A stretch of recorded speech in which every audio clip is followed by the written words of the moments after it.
Why, hello there. Looking for French chasseurs de cheval, are we? Well, you came to the right place. That sounded really creepy. That sounded really creepy. Really creepy. Like you just come into a bar and someone tries to sell you death sticks. Yeah. Anyway, French chasseurs. We kind of ran through this with a previous unboxing video where we had some cavalry in it, but this is actually an unboxing just for the chasseurs themselves.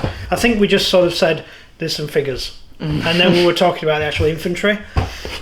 So we'll just pop these out, and they're actually quite nice to make, I will say. We've already done one box of these up. They're actually quite peaceful to do. Yes, you were doing them all last night, weren't you? Yep. Yeah. I don't sleep at night. You never sleep. No, it's work. Yeah. So this is one of the officers for the chasseurs, and this is one of the others. In fact, that's the trumpeter, and that's the officer. What do you think? Oh, you already know. You've already done them. Yes, they're awesome. They're I don't touch tin. Yeah. Are these tin? No, it doesn't say lead free on this one, so I'd say these are this is the old one. Right, these are lead, so you can't buy them in America. So sorry if you're American. No, you can't, because on the other ones I've done, say lead free on the box. Right. So that's an old version. So this is the old version. The new ones have got tin. Yeah. Right. Okay, that's fine. That's fine. So these are the slightly older box, but it's the same, isn't it? Yeah. Yeah. So, sorry. Right. So it's slightly older box, but these are now tin rather than lead. Yes. Right. Because there's been some shenanigans in the States with selling lead, products with lead in them. Yeah. And also I think the EU is bringing in some laws banning lead figures. Woohoo. Apparently, well, we have to sell there, so we used to sell there, so it's good having it in tin. Yeah, it's just better. Lead gets all over your fingers when you handle lead figures. You get it all, and then you have to scrub your hands clean because you could get lead poisoning. So it's actually better that they're coming out with tin. The only downside is lead is very easy to fix if it breaks. Tin, saw the whole thing off and start stick a new thing on. So if the head comes off of this, don't bother sticking it back on, stick a plastic one on.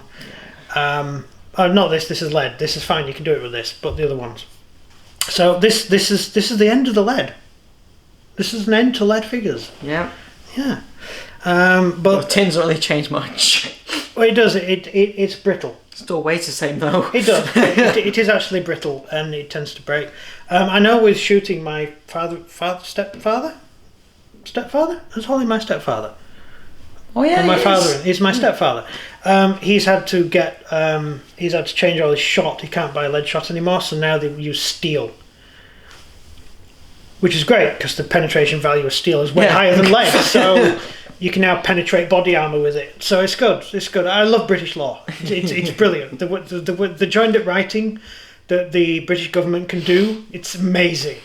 It's illegal to own a pistol, but you can own a submachine gun. Yeah. It's just mad. It's mad. It's just living in England is just fun. Although you need a license to own a potato knife. Yeah. Or a spoon. It's illegal to carry a spoon in London. But you can carry a sawn-off shotgun. So it's fine. It's fine. So there you go. All right. You don't carry a sawn-off, so you have to have it in a case. I know. Before anyone comments, I know the law. Too late. No, I know the law. You have a big steel case in your house, and that's where you put your guns. Otherwise, you can't. We all know that. Can't have children around them, so you have to put it off-site. But you can take children to the gun club to fire large bore weapons if you want. Just quickly load up and make sure we're saying the right things. Just make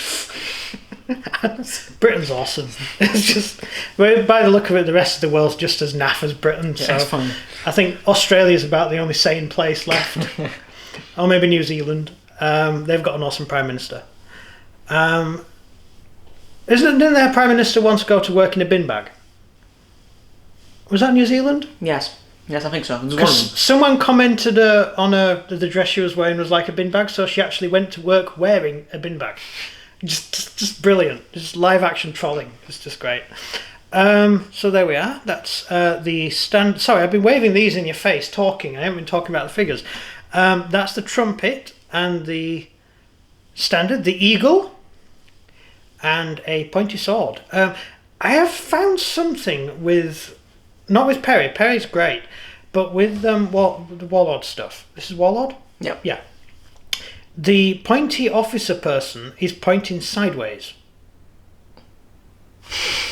if you look, I haven't been putting many of these together because you've been doing them, but as I've been painting them, the sword goes like that. Oh yeah. Right? Whereas it should really be like forwards. No, he's like not. that. He's doing that. He's telling basically the rest. To Yes, go I know that he way. is. But wouldn't it look cooler if he's doing that? I mean, what he's actually doing is, as you mentioned there, he's signalling for the cavalry to move. Yeah, and I think the other thing is that they're also trying to compete with people like Perry and that at the same time. So they're going to make it very something different than only they do. Well, can I just say about something? Right, this is Warlord. This is a Warlord sprue. Fantastic, in my opinion. Where are the dead bodies? Yeah, but Perry has dead bodies on their sprue. But they're easy to make. Seriously, you get dead bodies on the sprue. It's amazing. I'm seriously going Perry now. I just Perry all the way. Dead bodies. Well, I'm Warlord all the way. Oh, you love Warlord. I know you do. I love You Warlord. love Warlord. Yeah. So I don't think I'm going to win, but I do like Perry's just great.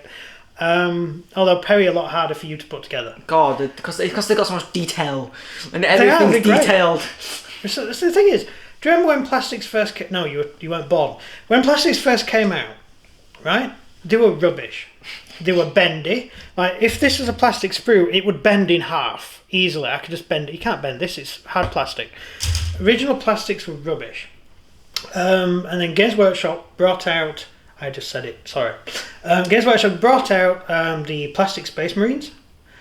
And then suddenly, gaming companies started making figures in plastic. And there's Griffin Beast, Perry, way back when the Perry brothers were in Lord of the Rings. And they did all that stuff, and it's great. All the plastics you can get now is just brilliant. Just absolutely brilliant. Anyway, that's all besides the point. That's the cavalryman here. A nice, pretty little horse. Pretty horse. Horse sound. What do horses sound like? Sorry, I've been up too long. I would say when you do these, if anyone wants to do these on their own, be very careful here with the connection here. With the tools I use when I'm trying to cut them off, twice when I was doing these, the sword snapped. I had to go in my spare bits box and get some spares. But yeah, be really careful. No, you used to ask me. You used to say, "Daddy, why do you have all these boxes of bits?" Remember that? Yeah, and now I have my own. Now you have you have two sets of drawers full of bits now, haven't you? And when something breaks, you go, I need to go in the right drawer and get it out. Yeah, it's great, absolutely great. Believe it or not, I got the spares from the ACW box. Did you? All right, does it fit? Yeah, literally perfect. Wow. Okay. So that's the sword there. I suppose it is the same with the Civil War. Yeah, I know, right? They don't have the panels, do they? Yeah, you're right. So that's the jacket. That's quite nice. I've already painted some of these that you've done, haven't I? Yeah, I did the game this morning. They're quite good. They're decent. They're decent figures. Really decent figures. Well, the horses are okay. They're not as. I'm really beginning to notice now. We're looking at them side by side, doing the unboxings. That Perry are a lot more animated. And they're not actually. I mean, these are actually moving just as much as Perry, but Perry look like they're moving more. I feel like between Perry and Warlord is planning on trying to make people do as fast as possible and play with them. Yes. And Perry is more for people that want to have them on the battlefield and people look at them and go, "That's an amazing figure." Yeah, more like display kind of figures. Yeah. So Warlord's more for people younger, for people who just want to get in there and just play. And they're easier to make. As well. Yeah. So that's the sprue. They're all the same, aren't they? Yep. Right, so we don't have to go through every single sprue. I don't think there's any command. Let me have a look. Oh yeah, that is command there. So these are chasseurs à cheval, which are French cavalry. Chasseurs, when basing up, does it actually tell you anywhere? Is there anything that tells you? Oh, actually, that's a good picture. Oh, that actually illustrates everything that I was about to say.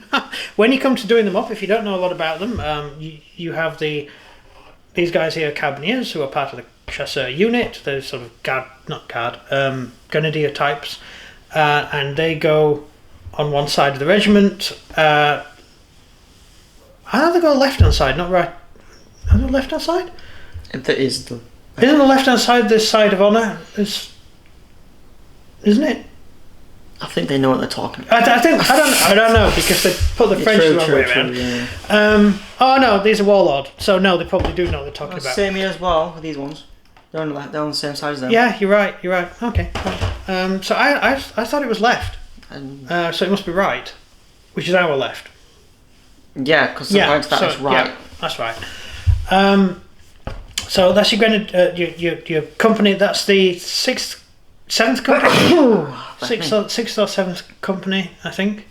And then the rest of the troops, and usually every foraging party is made up of the youngest lads who've just joined the regiment, and the foraging party. And how they were fighting battles because they're used as messengers and stuff. They're usually broken up, and they fetch and carry water for the horses during battle.